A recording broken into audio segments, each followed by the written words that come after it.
Welcome to the Minimalist Educator Podcast, where the focus is on a less is more approach to education. Join your hosts, Christine Arnold and Tammy Musiałowski, authors of The Minimalist Teacher and Your School Leadership Edit, a minimalist approach to rethinking your school ecosystem, each week as they explore practical ways to simplify your work, sharpen your focus, and amplify what matters most so you can teach and lead with greater clarity, purpose, and joy. On this week's episode, we are joined by Dr. Amanda Brueggeman to talk about student-centered coaching. Her pared-down pointer is to time block all of those important tasks. Dr. Amanda Brueggeman has dedicated over 20 years to education, beginning her career as an elementary classroom teacher and later serving as a literacy coach. She trains instructional coaches in student-centered coaching and provides professional learning for new teacher mentors, drawing from her book, Student-Centered Mentoring: Keeping Students at the Heart of New Teachers' Learning. She earned her doctorate in teacher leadership from Maryville University, where she also serves as an adjunct professor. She is working on her upcoming book, Habits of Resilient Learners: Strategies for Excelling in Challenging Times, with co-authors Lindsay Prendergast and Piper Lee. Welcome everyone to today's episode of the Minimalist Educator Podcast. Today, Christine and I are talking with Dr. Amanda Brueggeman, who is an educational consultant and author of the book, Student-Centered Mentoring.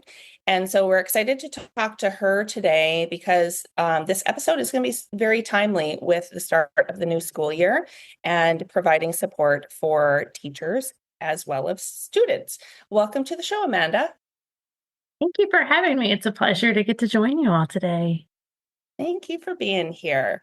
We are excited to talk about this topic because, well, for lots of reasons, but the student-centered mentoring piece of your writing is particularly interesting.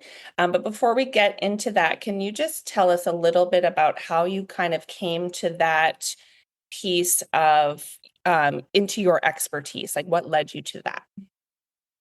Well, my background started off as an elementary classroom teacher. I started off doing fourth and fifth grade, and I had the pleasure of getting to have a couple of student teachers and supervise through some adjunct work I had done at the time, some newer teachers. And then I went into my role as a literacy coach for our school district, where at the time I was across 4 of our buildings. I was a district coach. We had the pleasure of being one of the fastest growing districts in the state of Missouri, and lots of new teachers came along with that, right? And it also came with the uncovering of some needs that we had around mentoring and trying to provide some mentor support. Whenever I first started, our new teachers were assigned a mentor. But they were just kind of given like a checklist and kind of a guidebook of like, here's some things. And so that's where I started really thinking about how can we provide support for new teachers that also includes the support for mentors, but yet in a way that's different, because the traditional, way of mentoring is a very teacher-centered approach. And I felt like we had to do something different because at that time we were still, needing to think about how do we retain teachers. And then, as we all know, that has since increased as a need, is retaining teachers in our profession. And so through that research, though, that I did, that work around like thinking about support for mentoring, I found that the number one reason why a lot of teachers leave our profession is because they don't feel supported. And it could be a range of support. It could be a support from their colleagues, from their administrators. It also could be familial from families and parents, and that support that they need. But that was the number one reason, actually. And so that's kind of where this came to birth, is that I just felt like I needed to try something different. So, and I had a lot of fun with getting to do that, getting to work with a lot of different teachers. And so I just recently decided to step out and do just consulting, but I still adjunct. So I actually teach an undergrad class, a master's class, and a doctoral class. So that way I can still have a lot of hand in thinking and talking around different ideas with teachers, future teachers especially. That's probably actually my most fun group. Wow, that's very awesome. It's great to hear that you're doing that important work of looking into how we can keep more of our colleagues in the profession for longer. Very important work. Can you share with us like a really special moment from your mentoring experiences that has really stuck with you? Hmm. There's so many. Um, because I have to say for myself, even, it's probably been one of the best things to have like a mentor, to have someone to collaborate with. So for myself, like I have a lot of different ones, but I would actually probably want to highlight back when I started thinking about how can we incorporate more support for mentors. A partnership that I got to work with, Natalie and Rodney, were probably two of the like groundbreakers on trying out different strategies and ideas that I focus on in the book. And I actually have stories from them in the book as well. And I'll never forget us sitting around the table talking about like how we could support Natalie in some of her reading with her students, and also hearing Rodney asking questions as well, and thinking about how he could learn alongside Natalie too. And I'll never forget him sharing like, yeah, I think that's great that you're working on Natalie. I think it was like with her lessons and stuff at the start of her workshop time. But he's like, but I feel like I need some support, as well, towards like, how do I debrief with kids? How do we like celebrate our work and our reading growth? And so I was just like, I don't know, that's always stuck with me, thinking that mentors can learn alongside the new teachers that they work with, and just being open, I guess. So I'll just never forget some of those conversations having with them. And I've had the pleasure of so many other mentors that have been very similar in that thought process, as they've been open to thinking about the approach that I showcase is like, the mentoring support is not just for the new teachers, it's for us as well. So I love that's that collaborative approach to learning together, and just knowing that as a mentor, yes, we're there as the support, but also there's just like you learn things from people all the time and sometimes unexpectedly, which is, I think, such a gift when we're in this profession, because sometimes we can feel like, in our roles, we can sometimes feel siloed or alone. And it's important to have your network to be able to like bounce ideas and reflect with, which helps me too, as a coach and mentor, just thinking through like, oh, maybe I should have approached this in a different way, or this really hit the nail on the head this time. So, and then when you see the impact in the classroom, it's amazing. One of the strategies that you mention quite a bit is the asking questions as a practice. And that, I mean, I love asking questions, and like some of our background, Christine and I have, have taught in IB schools, and the inquiry process is the way you teach. And so developing and asking the right types of questions and all types of questions is a skill that has to be developed as a coach and mentor. And so can you talk about that within your practice?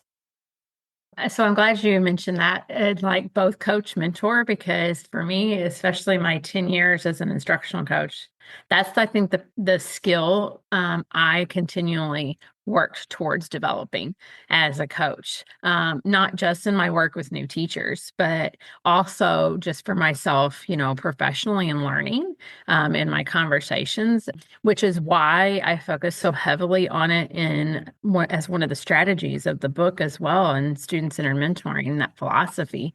It's also weeded throughout all the other strategies because it's just such a powerful skill that we can develop. And one of the things that I learned early on with working with different partnerships and mentors is they felt like they needed to have the answers for their new teachers, but rather how can we work alongside them and ask the questions to put the learning in their hands? Because it's kind of like with students as well. Like if we take away the learning for them, are they going to truly transfer that skill or strategy or idea? And so I feel like for us to be able to truly embody that philosophy as teachers in the classroom, we also have to do that whenever we're having conversations with our colleagues. And so I focus on it as a strategy in the text, as more so how do we ask questions to determine the appropriate type of support? And I actually have like a quadrant. It's actually more like a compass, and I kind of relate it to like directions. Like you have your different categories of support. And so thinking about how mentors can ask new teachers questions around emotional support, which is your north. I think that's like a very important one. And thinking about also asking questions around communication, like that's another one that's really important. Of course, instruction's also really key as well. And I think that by doing the questioning around like those categories, it helps them to be more intentional, more focused, more specific, rather than that general, just like, how's it going? Or what do you need help with? Right.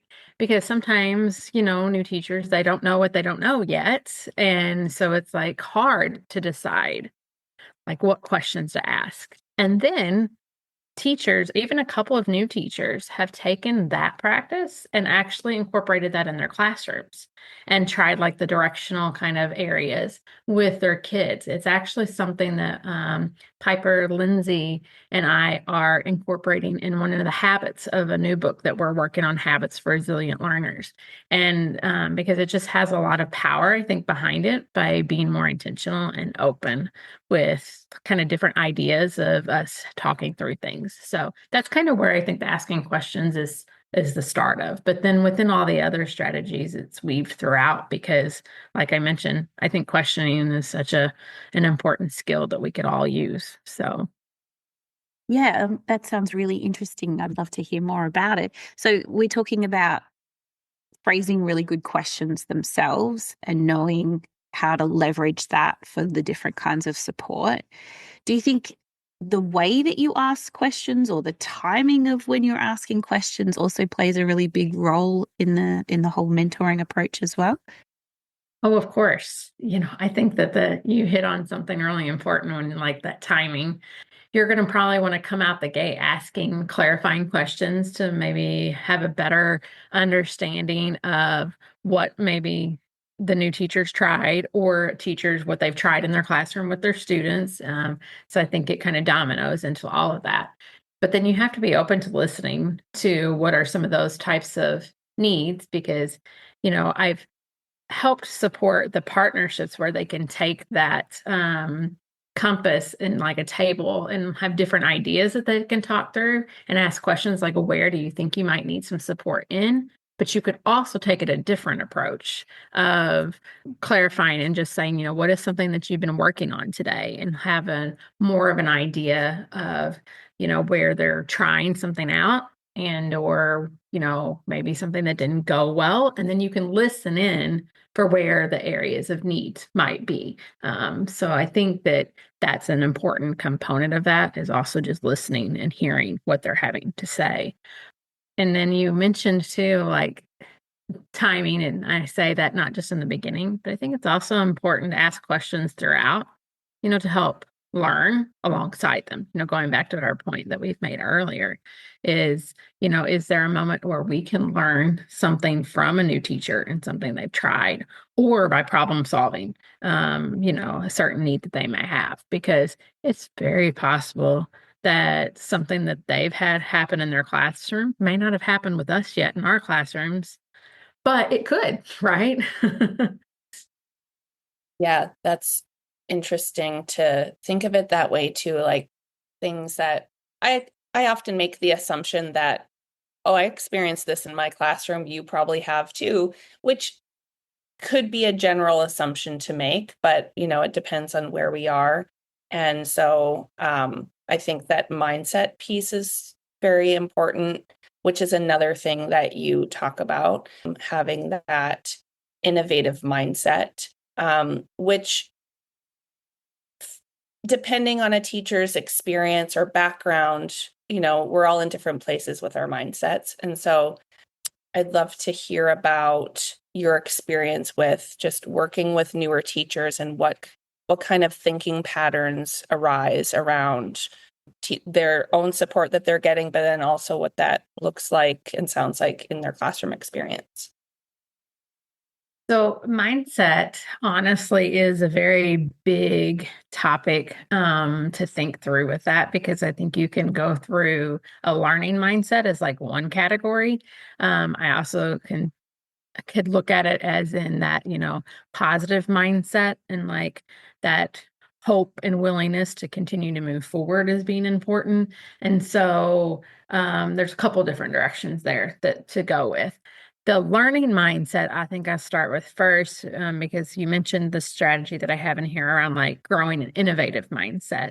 And I kind of have it like as a progression based off of George Kouros's work, as well as Carol Dweck kind of in there with that growth mindset being as part of that. But I think the opposite end of the spectrum of those two is that fixed mindset.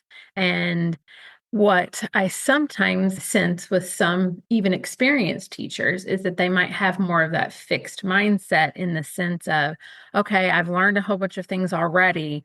I just want to keep doing this because it seems to be working, rather than there's always room for growth and change to happen. And so we can always be continually learning. And so I think that's kind of a big piece. And so when you look at that as kind of like on a balanced scale, you're also, if you're more in that fixed mindset, you're more negative, you're more unwilling, or also can get down very quickly or very easily. And so I think that can really impact your demeanor. It can really much impact your willingness to want to keep trying and problem solve. Whereas the other end of the spectrum that I've seen a lot is as teachers grow towards that more growth and innovator side, they're more hopeful. They're more willing to ask questions. They're more willing to learn in that space as well, alongside others. And so I think it's really important to open up that conversation with both new teachers and mentors, because sometimes you see it a lot with mentors too, is they get very set in their ways and they can be on that fixed side. And then if they're working with the new teachers, then the new teachers then start to, develop that same mindset if they may not have had it before. So I've seen a lot of mixtures of where teachers fall within that. It could be that you have the new teachers that are like willing and hopeful to learn anything and everything as they, are fresh out of the gate. You could also have the new ones that are just like, I just want to try everything I've been learning as I've been going to school. And I think I've got it, let me try it out. And we do have some that are also like, I think I've got it. Just leave me be.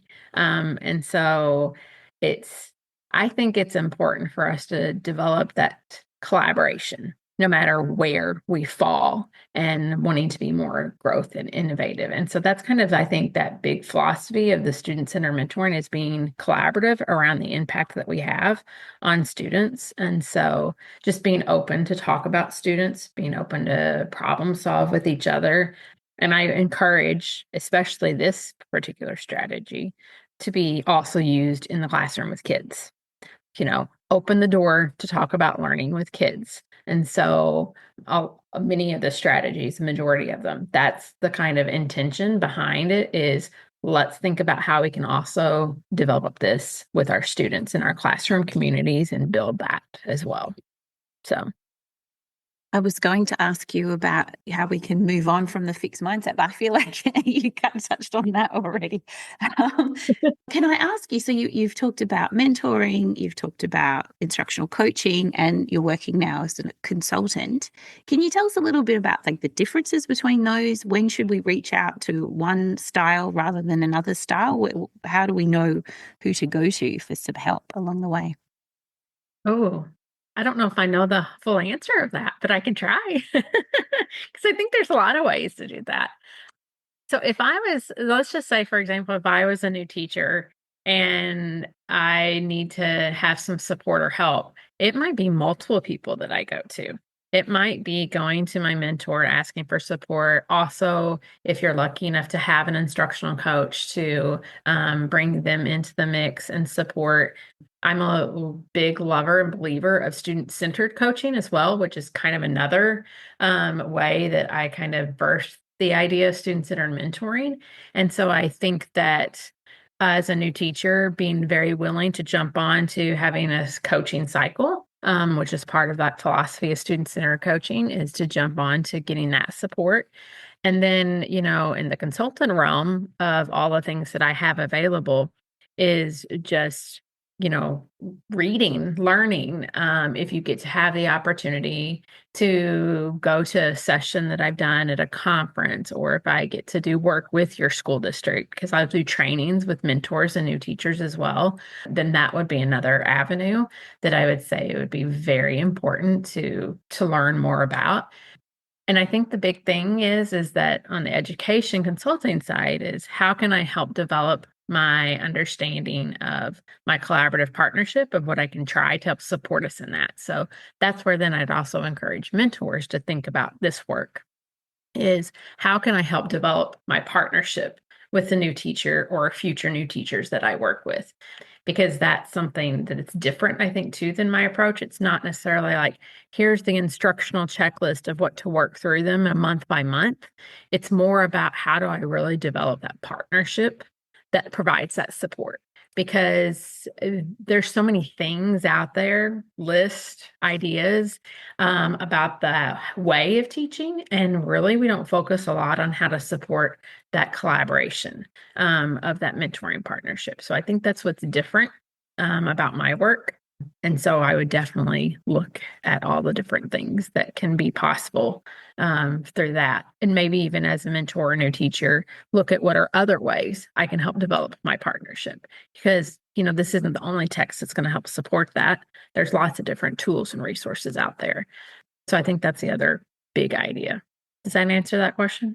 Yeah, and I think too, it's such a valid thing to think about someone like you who has the expertise in this specific niche that's outside of the school, right? Like this is just your only focus of this work instead of like sometimes, instructional coaches are pulled in all directions and different, even as a literacy coach, but you're working with different grades.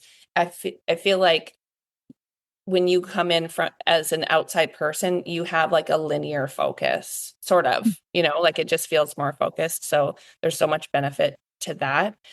We are already at the point where we are kind of wrapping up the episode. Conversations go super quick, but we always ask our guests for a pair down pointer. And so we are interested to hear what yours is for listeners. So whenever I read that question at first, I was like, oh, gosh, there's so many pointers I could give, right?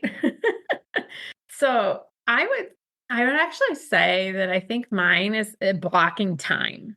And I think this kind of connects back to that innovative mindset. And then just as a mindset of what do I have time to do? What do I also not have control of in my time? That's kind of how I approach it with the strategy in the book. But I feel like it's been something that is a pointer that I've used throughout all of my roles. As a teacher, I tried to always allocate specific blocks of time for certain tasks that I knew were like a really important task. Then I went in as a literacy coach, and I also would do that, especially on my calendar. Like if I knew that I needed to spend an hour prepping some, collaboration materials, I made sure to have that blocked on my calendar, like before school would start, so that I wouldn't get distracted by something else because there's so many things. And as a teacher, there were always so many things. I still do that as a consultant too. So I think that's a skill that, or strategy that I've learned because my list is like as long can be, as I'm sure everybody's is. And I remember that as a teacher, like I love Post-its and I would have all these lists of different things. And it's like, you can get very easily bogged down, right? And get maybe even overwhelmed. So that would probably be like just blocking time to do specific tasks to make sure that I, spent time doing something. That's probably my big tip. Yeah, thank you. It is such a important skill to have, and it is so easy to get lost in the list of things that, the list doesn't ever really get shorter. Honestly, it just changes. So yeah, the time blocking is super helpful. Thank you for the conversation, Amanda. It was great talking to you. I'm sure we'll have you on the show again to talk about more around student-centered mentoring. Yes, I'd be glad to. Thank you for having me. This episode is sponsored by AC Brueggeman Consulting, led by Amanda Brueggeman. They help schools support new teachers while keeping students at the heart of learning. Explore her book, courses and consulting at amandabrueggeman.com. Thank you for listening to the Minimalist Educator Podcast. Join Christine and Tammy and guests again next time for more conversations about how to simplify and clarify the responsibilities and tasks in your role. If today's episode helped you rethink, reimagine, reduce, or realign something in your practice, share it in a comment or with a colleague. For resources and updates, visit planzeducation.com and subscribe to receive weekly emails. Until next time, keep it simple and stay intentional.